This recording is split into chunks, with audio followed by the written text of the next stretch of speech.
दोस्तों नमस्कार। एक जर्नलिस्ट का सिर्फ एक सवाल और उस सवाल को लेकर भारत की राजनीति के भीतर हड़कंप का मचना और परिस्थिति यहां तक आ जाना कि अमेरिका को भी उस पर अपनी प्रतिक्रिया देने को मजबूर हो जाना। सवाल एक जर्नलिस्ट का है, सवाल उस जर्नलिस्ट के सवाल का है, सवाल उस जर्नलिस्ट के किस धर्म के साथ जुड़े होने का है, या फिर सवाल भारत के भीतर जो लोकतंत्र डीएनए में बहता है उसका है। यह सवाल बहुत सीधा और सपाट है, अल्पसंख्यकों को लेकर है, उनके साथ जो कथित भेदभाव है उसको लेकर है, और जो मानवाधिकार का सवाल है उसको लेकर है। जवाब प्रधानमंत्री ने दे दिया, बात खत्म हो जानी चाहिए। और दुनिया के अलग अलग मंचों पर दुनिया के तमाम देशों के राष्ट्राध्यक्षों से अक्सर सवाल पत्रकार पूछते हैं, जवाब दिए जाते हैं, लेकिन पहली बार शायद प्रधानमंत्री नरेंद्र मोदी से अंतर्राष्ट्रीय मंच पर सीधे कोई सवाल एक पत्रकार ने पूछा। उस पत्रकार का नाम सबरीना सिद्दीकी है। वाशिंगटन में अपने पति और बच्चों के साथ रहती है। वॉल स्ट्रीट जर्नल में काम करती है, उससे पहले द गार्जियन में काम कर चुकी है। जिस वक्त अमेरिकी राष्ट्रपति बाइडेन यूक्रेन की यात्रा पर गए थे, उस वक्त यह पत्रकार उनके साथ गई थी। और उससे पहले अमेरिकी चुनाव के वक्त और व्हाइट हाउस को कवर करने का उन्होंने काम किया। उनकी यह बीट थी, यानी जर्नलिज्म के लिहाज से जिस क्षेत्र में वो काम कर रही थी उसमें व्हाइट हाउस था और अमेरिकी इलेक्शन था। तो एक सवाल और उस सवाल को लेकर अमेरिका को कहने सामने आना पड़े कि दरअसल यह सही नहीं है, तो बात सिर्फ इतनी सी है, या इस संदर्भ को पकड़ने की जरूरत है कि भारत के भीतर प्रधानमंत्री नरेंद्र मोदी को लेकर जो संवेदनशीलता मंत्रियों में है, राजनीतिक दल बीजेपी के भीतर है और बनाए गए आईटी सेल के भीतर है, सभी जान रहे हैं कि जरा सी भी इमेज इधर से उधर हुई तो चुनाव हार जाते हैं क्या। और अगर इमेज डगमगा गई तो ऐसे में उसका जवाब दिए बिना खामोश कैसे रहा जा सकता है। यानी लोकतंत्र हमारी रगों में बैठा है और लोकतंत्र के आश्रय हम कोई भी सवाल किसी से पूछकर उसको कटघरे में खड़ा कर सकते हैं, लेकिन जिसने सवाल पूछा है उसके लोकतांत्रिक परिस्थितियों को और उसकी स्वतंत्रता को लेकर हम इजाजत नहीं देते हैं, क्योंकि सवाल भारत का है और सवाल भारत के भीतर प्रधानमंत्री नरेंद्र मोदी का है। और इस परिस्थिति में अमेरिका को सामने आना पड़ा। वो कौन सा सवाल था? ये सवाल सबरीना सिद्दीकी ने जो किया था, उस सवाल को आज दोहराने की जरूरत नहीं है, क्योंकि उन्होंने बहुत सीधे तौर पर कथित भेदभाव और मानवाधिकारों से जुड़े सवालों के दायरे में अल्पसंख्यकों के साथ जो भारत में हो रहा है उसको लेकर सवाल किया। जब व्हाइट हाउस की प्रेस कॉन्फ्रेंस कल जो हर दिन होती है, कल जब ब्रीफिंग हो रही थी तो उसमें एनबीसी की रिपोर्टर कैली ओडोनेल ने व्हाइट हाउस के प्रेस सेक्रेटरी जॉन किर्बी से पूछा, और जब प्रेस से संबोधित करने के लिए वो जॉन किर्बी सामने आई तो उन्होंने सीधे तौर पर कहा कि हमारे पास एक सवाल आया है और पहले उसका जवाब देना जरूरी है। उन्होंने पूरा सवाल पढ़ा और जवाब दिया। हम उस पूरे हिस्से को आपको सुनाएं, उससे पहले जरा समझ लीजिए क्या सवाल पूछा गया था और जवाब क्या दिया गया। सवाल था एनबीसी की रिपोर्टर कैली ओनेडेल का।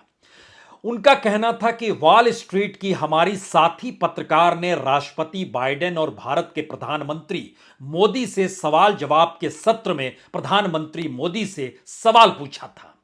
उसके बाद से भारत के कुछ लोग उन्हें ऑनलाइन प्रताड़ित कर रहे हैं। इनमें से कुछ नेता हैं जो मोदी सरकार के समर्थक हैं।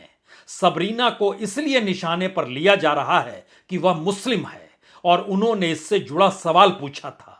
लोकतांत्रिक नेताओं से सवाल पूछने पर इस तरह के उत्पीड़न को समझना और उसको लेकर व्हाइट हाउस की प्रतिक्रिया क्या है, यह सवाल था। व्हाइट हाउस का जवाब इस पर था, यानी जॉन किर्बी ने कहा, हमें उत्पीड़न की जानकारी है, यह अस्वीकार्य है, हम पत्रकारों के उत्पीड़न की निंदा करते हैं। ये पत्रकार चाहे कहीं के भी हो, किसी भी स्थिति में हो, यह पूरी तरीके से अस्वीकार्य है, यह लोकतंत्र के सिद्धांतों के खिलाफ है और हमने जानबूझकर प्रेस की स्वतंत्रता के मद्देनजर पत्रकार को यह मौका दिया था कि वह सवाल करे। तो पहले जरा इस जवाब को सुन लीजिए जो व्हाइट हाउस का जवाब है। Chinese troop in Cuba. So there's one thing I just want to address really quickly, which I think is really important. It goes to Kelly O's question about Sabrina and what she has been dealing with since Thursday. So I just want to reiterate a little bit what John said, is that we're certainly here at the White House under this administration. We're committed to the freedom of the press, which is why we had the press conference last week. So just want to remind folks, that's why we had the press conference last week. And just to also just repeat what you just all heard from my colleague, we are certainly condemn any efforts of intimidation or harassment of a journalist or any journalist that is just trying to do their job. And so I just want to be very clear about that. तो white house का ये जवाब शायद मौजूदा वक्त में दुनिया के किसी भी देश के भीतर पत्रकारों के सवाल को लेकर इस तरह की स्थिति सामने आ पाएगी उसने सोचा नहीं होगा। और भारत के भीतर गजब की प्रतिक्रिया जो आईटी सेल के जरिए हुई, जो नेताओं के जरिए हुई, जो बीजेपी के लोग कर रहे हैं, और इसमें कई मंत्री भी शामिल हैं। और दुनिया के अलग अलग अखबारों में इसका जिक्र भी है, अमेरिका के तमाम अखबारों में इस बात का जिक्र है। क्या वाकई ऐसी स्थिति आ सकती है कि किसी पत्रकार को बताना पड़े कि दरअसल वह भारत के प्रधानमंत्री के खिलाफ नहीं है, उसने सिर्फ एक सवाल पूछा, वो भारत के खिलाफ नहीं है। और स्थिति ऐसी आ गई कि 2011 की एक तस्वीर को पत्रकार सबरीना सिद्दीकी को पोस्ट करना पड़ गया, जिसमें वह अपने पिता के साथ क्रिकेट मैच देख रही है। उस क्रिकेट मैच में भारतीय क्रिकेट टीम खेल रही है और उसने खुद ने जर्सी भारतीय क्रिकेट टीम की पहनी हुई है। क्या ऐसी स्थिति हो सकती है? लेकिन यह स्थिति है। और सवाल सिर्फ इतना भर नहीं है कि एक सबरीना सिद्दीकी के सवाल के इर्द गिर्द मामला गूंज रहा है। अंतर्राष्ट्रीय मंच पर तो सवाल अमेरिका के पूर्व राष्ट्रपति बराक ओबामा ने जो इंटरव्यू सीएनएन को दिया, और उस इंटरव्यू में जो सवाल भारत के अल्पसंख्यकों को लेकर किए और प्रधानमंत्री मोदी को जिस बात की हिदायत दी और भारत की राजनीतिक परिस्थितियों में अपनी बात को रखा कि क्या एक विभाजन की परिस्थिति समाज में ना बन जाए, उसके तुरंत बाद भारत के भीतर नेताओं की नहीं बल्कि मुख्यमंत्री और केंद्रीय मंत्रियों की जो प्रतिक्रिया रही, उसको लेकर भी अमेरिका के भीतर शोर मचा हुआ है। और जो प्रतिक्रिया जिस रूप में निकलकर भारत के भीतर आई, उसमें अगर ध्यान दीजिए तो असम के मुख्यमंत्री हेमंत बिस्वा शर्मा ने सबसे पहले कहा कि भारत में भी कई हुसैन ओबामा हैं, वाशिंगटन जाने से पहले हम ऐसे हुसैन ओबामा को ठीक करेंगे और असम पुलिस अपनी प्रायोरिटी तय करेगी और उसी लिहाज से एक्ट करेगी। तो क्या मैसेज उसके बाद यह निकला कि बराक ओबामा जो अमेरिका के पूर्व राष्ट्रपति हैं और जिनको भारत के प्रधानमंत्री नरेंद्र मोदी उनके राष्ट्रपति रहते वक्त माय फ्रेंड बराक कहा करते थे, अब उनके खिलाफ भी बोलने की स्थिति आ गई, क्योंकि पहली बार भारत के भीतर की परिस्थितियों को लेकर उन्होंने ऐसे वक्त सवाल खड़ा कर दिया जब खुद प्रधानमंत्री मोदी लोकतंत्र की दुहाई दे रहे थे और कह रहे थे कि भारत के भीतर एक कॉन्स्टिट्यूशन है जिसके मातहत सभी बराबर हैं। अगर सभी बराबर हैं तो ऐसे में आईटी सेल एग्रेसिव क्यों हुआ? अगर सभी बराबर हैं तो केंद्रीय मंत्री और एक राज्य के मुख्यमंत्री तक को बोलने की स्थिति क्यों आ गई? और किस रूप में उन्होंने कहा कि बराक ओबामा जब राष्ट्रपति थे उस वक्त उन्होंने कितने मुस्लिम देशों पर बमबारी की, इस बात का जिक्र किया जाने लगा। हमें लगता है इसे भी सुनना चाहिए पहले कि दरअसल भारत के भीतर के जो लोकतंत्र डीएनए में बहता है उसने किस तरीके की स्वतंत्रता और किसको निशाने पर किस अंदाज में लेना है, इसका खुला खेल इस दौर में खोल दिया है। ऐसे एलिगेशन डालने वाले का पीछे भी देखना चाहिए। जो कल मेरे बहुत ही आश्चर्यजनक हुई कि उसी समय जब माननीय प्रधानमंत्री जी यूएस में कैंपेन कर रहे हैं, उस समय कैंपेन मतलब भारत के विषय में सबके सामने विषय बोल रहे हैं, उस समय एक पूर्व राष्ट्रपति यूनाइटेड स्टेट्स का बयान दे रहे हैं भारत के मुस्लिम्स, जबकि विदेश के विषय के बारे में मैं थोड़ा संयम रखते हुए बोल रही हूं। यूनाइटेड स्टेट्स के विषय में हम अच्छा फ्रेंडशिप में चाहते हैं, मगर उधर से भी भारत के रिलीजियस टॉलरेंस के ऊपर एक यूएससीआईआरएफ है, उनके कमेंट्स आ जाता है। राष्ट्रपति जी ने कुछ बातें बोल रहे हैं, जहां शायद 6 देशों के खिलाफ, जहां मुस्लिम पॉपुलेशन डोमिनेंट है, बॉम्बिंग हुई उन्हीं के कालों में। ऐसे जब कंट्रीज उनके अपने तरफ से उनके राजनीतिक निर्णय के बारे में वो करते हैं, भारत के खिलाफ एलिगेशन डालने में कहां उसको सुनने वाले लोग भी भरोसा रखेंगे। इसीलिए मैं मानती हूं ये सब हमारे विपक्ष भी बाहर जाकर के बात करने के समय भारत के हित में नहीं बात करते हैं, क्योंकि प्रधानमंत्री मोदी जी को वो डिफीट कर नहीं पाएंगे, ऐसे लोगों को उछालते हैं और वो भी इनके कारण इस बहस में शामिल हो जाते हैं बिना ग्राउंड लेवल डिटेल्स को लेते हुए। इंडिया को माइनॉरिटीज पे ओबामा साहब को मैं समझता हूं कि यह बात नहीं भूलनी चाहिए कि दुनिया का अकेला देश ये भारत है जहां के रहने वाले ऋषियों और मनीषियों ने भारत की सीमा में ही रहने वाले लोगों को अपने परिवार का सदस्य नहीं माना, बल्कि सारी विश्व की धरा पर रहने वाले लोगों को अपने परिवार का सदस्य मानते हुए वसुधैव कुटुंबकम का संदेश दिया। हम हिंदू, मुस्लिम, ईसाई, यहूदी इस नाम पर कभी भेदभाव नहीं कर सकते। भारत के सेकुलर कैरेक्टर को समझने की लोगों को कोशिश करनी चाहिए। मैं दावे के साथ कह सकता हूं, मुस्लिम कंट्री में भी इस्लाम के जो 72 सेक्ट्स होते हैं, 72 जो फिरके होते हैं, मुस्लिम कंट्रीज में भी नहीं मिलेंगे। यदि मिलेंगे तो केवल और केवल भारत में मिलेंगे और कहीं नहीं मिलेंगे। श्री शाहनवाज हुसैन, कुछ एक परसेप्शन सारी दुनिया में बनाने की कुछ ताकतों ने कोशिश की है, उसी आधार पर शायद लोगों की धारणा बनी होगी। उनको अपने बारे में भी सोचना चाहिए, कितनी मुस्लिम कंट्रीज के ऊपर उन्होंने अटैक किया है, आप अच्छी तरह जानते हैं। जाहिर है यहां एक सवाल है कि यह सब कुछ स्वतः स्फूर्त हो रहा है या भारत के भीतर राजनीतिक वातावरण ही ऐसा बन गया है जिसमें प्रधानमंत्री नरेंद्र मोदी से कोई सवाल ना करे, और सवाल करे तो सवाल ऐसा ना हो जिसमें उनके सामने मुश्किल खड़ी हो जाए, और अगर मुश्किल खड़ी हो भी जाए और प्रधानमंत्री जवाब दे भी दे तो भी उसका जवाब इसलिए देना है क्योंकि भारत के भीतर की राजनीति में अपने साथ प्रधानमंत्री को करीब दिखाने की परिस्थिति कैसे आ सकती है जब तक आप प्रधानमंत्री के हक में कुछ भी क्यों ना बोले।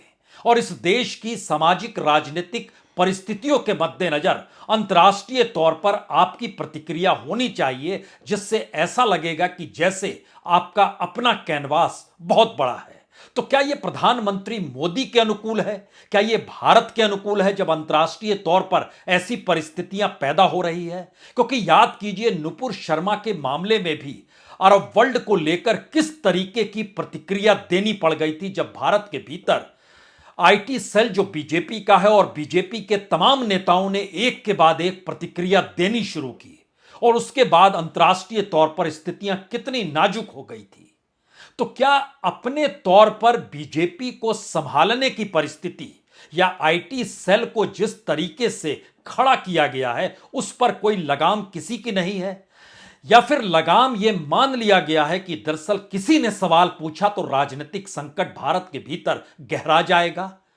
और शायद अमेरिका से निकलकर मिस्र जाना और वहां पर जिस तरीके से मस्जिद में जाना और काहिरा के भीतर मस्जिद का बीच में जाकर प्रधानमंत्री की जो तस्वीर आई, क्या उसको लेकर जब सवाल सोशल मीडिया में उठे कि भारत के भीतर मस्जिद में क्यों नहीं जाते हैं प्रधानमंत्री, तो उसका सवाल जवाब भी सोशल मीडिया में शुरू हो गया।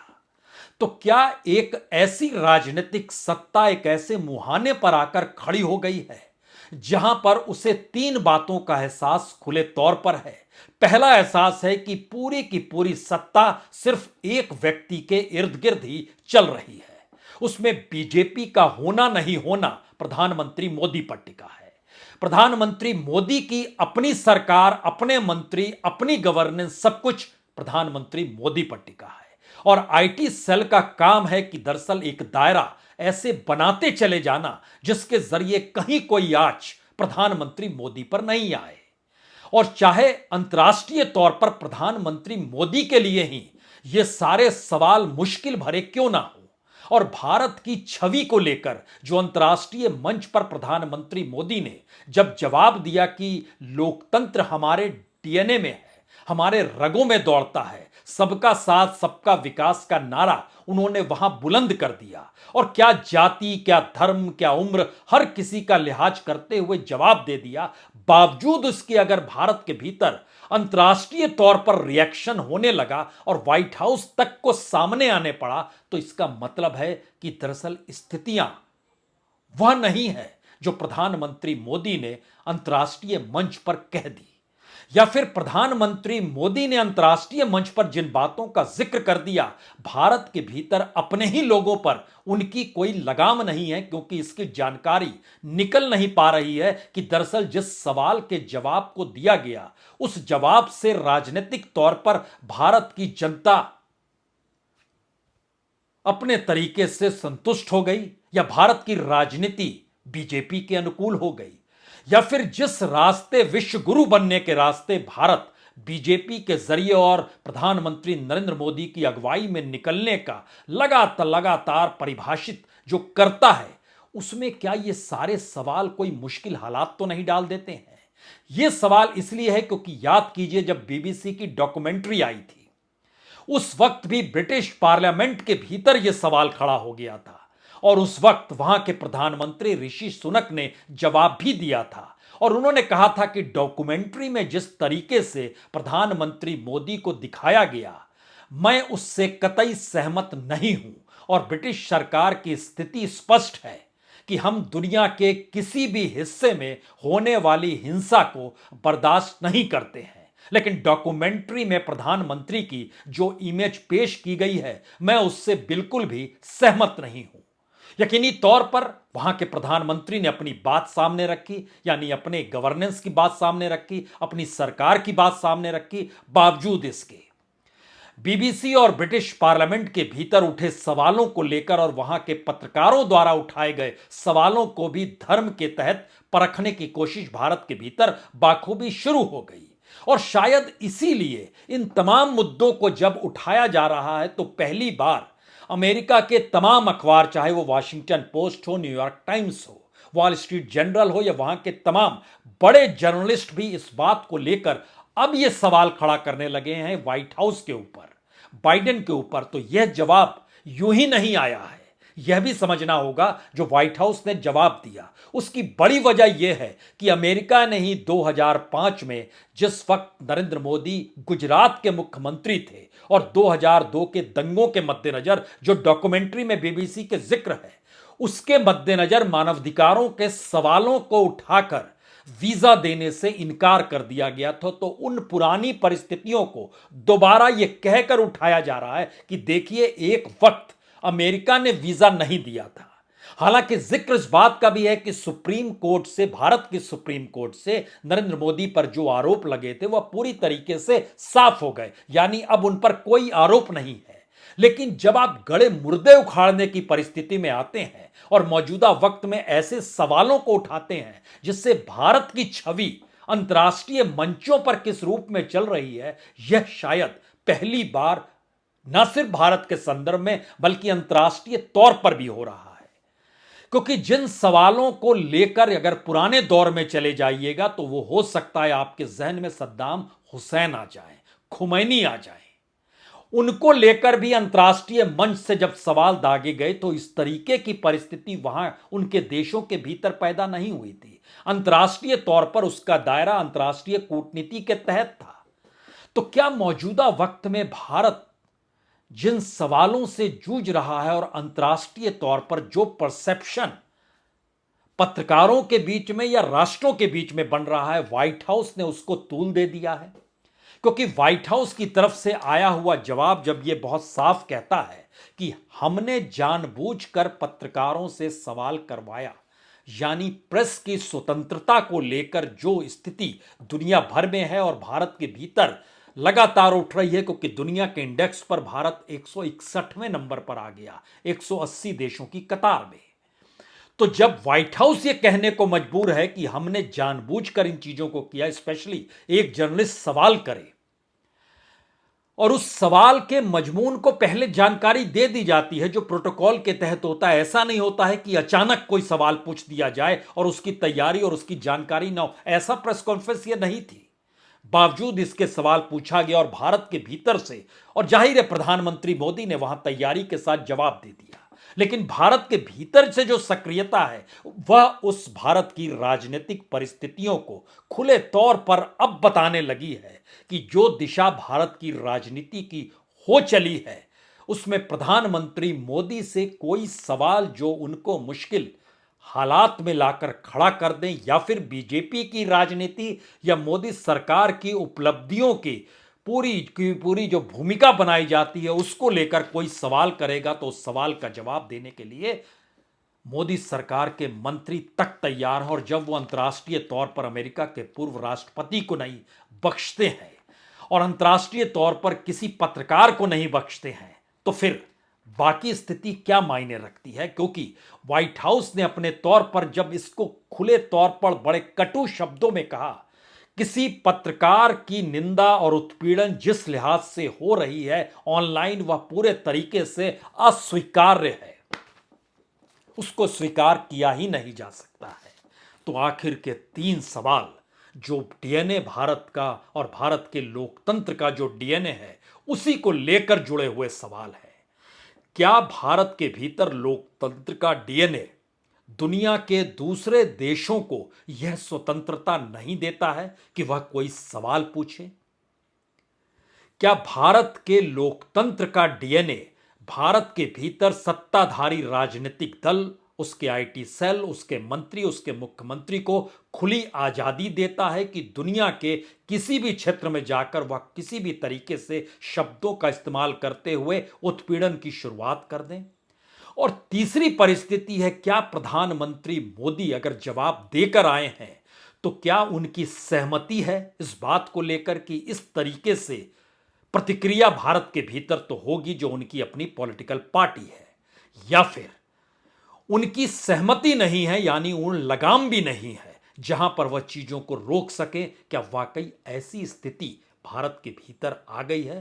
तो लोकतंत्र जब हमारी रगों में दौड़ता है तो इस लोकतंत्र का मतलब आजादी और आजादी के साथ अभिव्यक्ति की आजादी को कहीं ना कहीं बांटना भी पड़ता है और दूसरों को देना भी पड़ता है। और जो परसेप्शन भारत को लेकर दुनिया के मंचों पर बन रहा है उस भ्रम को तोड़ने के लिए उसी को निशाने पर ले लेना शायद व्हाइट हाउस का जवाब पहली बार इसी के मद्देनजर आया है और कहा गया है कि यह बर्दाश्त नहीं किया जा सकता है।